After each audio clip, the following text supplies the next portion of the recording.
Mm. Alors en fait, on a une maison qu'on a décidé de vendre au mois de mai 2014, tu vois, on est aujourd'hui au mois de février 2016, et on a commencé par rencontrer des agents immobiliers. Alors un premier agent immobilier tout à fait charmant qui nous a fait une évaluation de notre maison à 430 000 euros. Et puis on n'a plus de nouvelles en fait, quoi. Donc bon, on a laissé passer du temps. On avait quelques travaux à faire, donc on ne s'est pas inquiété. On a dit ok, on remanie le toit. Bon, et puis à un moment, on a dit ok, maintenant il faut s'y mettre. Alors, on a essayé un autre agent immobilier, on a essayé un outil, tu sais, je ne vais pas donner de nom, mais enfin, on a acheté une annonce à 500 euros pour être mis en relation avec des particuliers. On n'a jamais eu aucun contact. On a rencontré des agents immobiliers qui nous ont jamais pratiquement amené personne. On a eu deux, trois visites, mais très, très, très peu. Et qui finalement nous disaient, de toute façon, vous savez, vous avez un bien qui est atypique, on n'a pas de client pour vous, vraiment. Alors évidemment, vous êtes trop cher. Bon, d'accord, vous êtes trop cher, alors donnez-nous un prix. Alors bon, 430, on est trop cher, d'accord. Alors 300, il y a un agent qui nous dit 397, 380 net vendeur. Alors on dit, bon, ben d'accord, quoi. On commence, et puis on commence à ce prix-là, et l'agent immobilier arrive, nous amène un client, elle en a amené qu'un d'ailleurs, et là, juste, le client était, on n'a pas pu parler au client, le client était encore dans le jardin, elle commence à nous dire, non, non, mais ça va pas du tout, c'est quoi votre prix plancher? Enfin, vraiment de façon très agressive. Donc on était un peu perdus, tu vois, on avait un peu l'impression que ce bien ne se vendrait pas. Et juste avant de te rencontrer, on avait fait une autre démarche parce qu'on est vraiment décidé à vendre. On a mis une annonce, enfin, on a travaillé avec un partenaire. Alors, à un coût, ben, je vais le dire, hein, on a acheté un produit à 2500 euros, hein, et le but, c'était d'avoir une page internet et de communiquer sur des grands médias nationaux. Bon, le vendeur a fait son travail, il nous a fait une promesse, on l'a cru, hein, on en prend responsabilité. On a fait ça au mois de septembre, on n'a eu aucun contact. Voilà. Et puis, on rencontre Fred, voilà. Et c'est un ami qui nous met en contact. Et j'avoue que quand je t'ai appelé, Frédéric, moi, j'étais complètement le moral, le roi des choses, au fond des chaussettes. J'y croyais plus. Je me disais, mais cette maison, pourtant, c'est vraiment une maison qui peut. Enfin, il y a vraiment. J'aime beaucoup cette maison, mais je me suis dit, elle est invendable. Il va falloir qu'on la garde. Alors, on veut partir à l'étranger, tu vois. On a un projet qui est très avancé, c'est vraiment très embêtant. Et puis donc on a commencé à se parler, et puis j'ai découvert que finalement, ben, ce que je vivais n'était pas de la paranoïa ou n'était pas de l'incompétence de ma part, de mon côté, hein, mais qui était une vision, qui était peut-être une vision archaïque du marché immobilier. Et donc tu m'as expliqué, tu m'as montré des choses, et là j'ai vu mon niveau d'énergie, mon niveau de motivation, tu vois, remonter, remonter, remonter. Mhm. Alors vraiment, c'est à mon tour de te remercier, parce que on a vraiment super bien bossé. Alors j'ai relevé les manches, hein, ça s'est pas fait tout seul, hein, il a fallu s'y Exactement, mettre ouais. aussi. Ça demande du travail, hein, Mais quand même. comment? Ça demande du travail. Un petit peu, oui. Donc j'ai relevé les manches, mais c'était très très plaisant parce qu'en fait je retrouvais de l'espoir pour qu'on vende cette maison. Mhm. Et puis bon, je dis je parce que Marc est pas là, mais parce que c'est moi qui parle, mais on était tous les Mhm. deux dans le même point de vue, hein. Mhm. Et donc on a travaillé. Vraiment, Frédéric, merci beaucoup pour ton engagement parce que ça a été, moi j'ai jamais vu quelqu'un aussi engagé à être présent, à être là, à être disponible, à vraiment, tu veux qu'on vende la maison autant que nous. Voilà. Voilà, alors. Donc, on a commencé la campagne de communication. Alors, tu m'avais conseillé une campagne Facebook. Alors, j'utilisais un peu Facebook, effectivement, mais pour d'autres activités. Mhm. Donc, on a fait la campagne Facebook. On a mis des annonces sur le Bon Coin. Voilà, hein, basiquement. La page de Et alors promotion de là, vente aussi, en place. comment? La page de promotion de vente Presto Imo. Attends. Alors là, évidemment, là, c'était la base. Quand je dis l'outil était prêt, c'était cette page qui a vraiment reçu un accueil absolument extraordinaire. Mhm.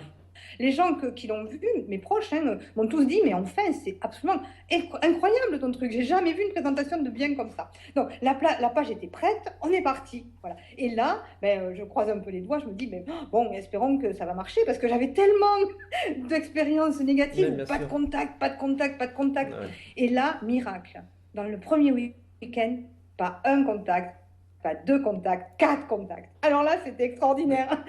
Le niveau de morale, il est monté. Alors bon, dans les quatre contacts, tout le monde n'est pas venu, on a quand même eu une visite. Et donc, on a eu une visite le temps que la personne vienne. Il s'est passé une semaine, elle n'était pas disponible non plus, donc elle est venue le samedi d'après. Alors là, gros coup de stress, parce que ben, Je m'en c'était l'heure de souviens. vérité, quoi. Et tu te rappelles, Fred, Euh, à ce moment-là, je t'appelle, je te dis, au secours, ils arrivent demain, ils viennent ouais. visiter, on est absolument pas prêt. Et toi, tu devais partir en déplacement à Non, j'étais dans Paris. le train, j'étais dans le TGV. Oui, tu étais dans le train et tu nous as fait le coaching là, pour la visite et pour la négo dans le train. Mm. C'était, voilà, donc bon, tu nous as bien briefé. Bon, l'heure de vérité arrive, le couple arrive, on fait la visite, comme tu nous l'as dit, enfin voilà, on s'assoit. Et alors, d'une manière tout à fait naturelle, on arrive au point de conclusion, quoi. Et donc, écoutez, ça serait quoi votre prix? Alors, la dame me dit, oui, mais vous? Alors, on lui annonce notre prix, 380 000 euros, hein. Et là, elle dit, bon, quand je fais mes calculs, enfin bon, je ne rentre pas dans le détail de la négociation parce que c'est un peu technique, mais on était briefé de A à Z, quoi, pas à pas. Et là, donc, on tombe d'accord sur 360 000 euros. Alors, si je peux préciser, parce que je me souviens, en fin de compte, vous aviez réussi à avoir obtenu donc, leur prix après qu'ils ont vu justement la maison, pas avant, ce qui était intéressant. Donc, ils ont dit, bon, ok, on vous donne 340. Donc là, déjà, ça, c'était top. Et puis, vous avez appliqué mes conseils sur la méthode vendre sa résidence principale avec 50 000 euros de plus que le prix du marché. Donc ça, c'est une méthode que j'ai développée, donc je vous ai briefé là-dessus. Et donc, vous avez pu obtenir, par exemple, 20 000 de plus. Donc, pas mal quand même.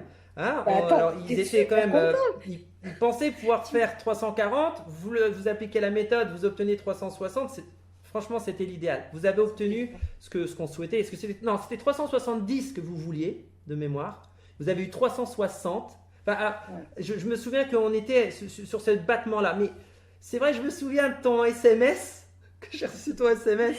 C'était dans le SMS, on sentait la joie. Ah mais oui, mais t'imagines, on s'est regardé avec Marc, les personnes sont parties parce qu'on avait une offre d'achat signée. Oui, voilà, donc ça c'est la partie conclusion que je vous apprends. C'est surtout, sachez faire ce qu'on appelle une offre d'achat, d'accord, signée. Donc il y a des documents officiels là-dessus. Hein. Bon, vous avez appliqué exactement mes conseils. Et donc c'était officiel. Bon. Et donc on s'est regardé avec Marc et on a dit, mais on a vendu. Mais alors, sans avoir l'impression, sans effort, tu vois, dans le plaisir, dans la convivialité, avec les personnes qui sont venues visiter, ça a toujours été courtois, il n'y a jamais eu on ne s'est jamais senti marchand de tapis où il fallait négocier, tirer sur le prix, enfin, mais c'était pas du tout ça, c'était quelque chose de très plaisant et très naturel. Et on s'est regardé comme ça, on disait mais c'est pas possible. Il y a quelqu'un qui a regardé l'annonce et la maison lui a plu. Ça nous rassure aussi. Bon, même si ça peut-être n'aboutira pas avec ce contact-là, mais ça rassure. On se dit voilà, la maison me plaît. Parce que c'est ça aussi le problème. C'est qu'à force que les mois passent, les années passent, on se dit mais ma maison ne plaît pas. Qu'est-ce qui se passe? Et c'est sûr que la stratégie des agences immobilières, elle est très efficace sur les 3 premières semaines. Mais si après, ils n'ont pas réussi à avoir de nouveaux contacts, réellement, ils n'ont pas de stratégie. Après, c'est ce que moi j'explique toujours dans mes formations. C'est le pêcheur avec sa barque au milieu de l'étang, qui a mis sa canne à pêche et puis qui attend que ça prenne. Bon, voilà, vous en étiez là. Et puis, s'il y a une visite et que ça ne prend pas, c'est souvent la faute du prix, c'est souvent la faute du bien, mais c'est jamais leur stratégie. Donc, à force avec le temps, c'est vrai que les vendeurs, ils ont plus le moral, quoi. Ils ont plus la pêche. Alors moi, ce que j'essaye, c'est ça aussi, c'est de vous redire non, attendez, vous êtes pour rien. On va simplement retravailler la stratégie marketing. Moi, je vous apporte les outils, je vous apporte le soutien, je vous redonne le moral. Et c'est vrai que déjà, rien que ça, avec le boulot qu'on a mis derrière, on a pu obtenir tout de suite des résultats. Hein. Moi, franchement, je suis ravi de ça.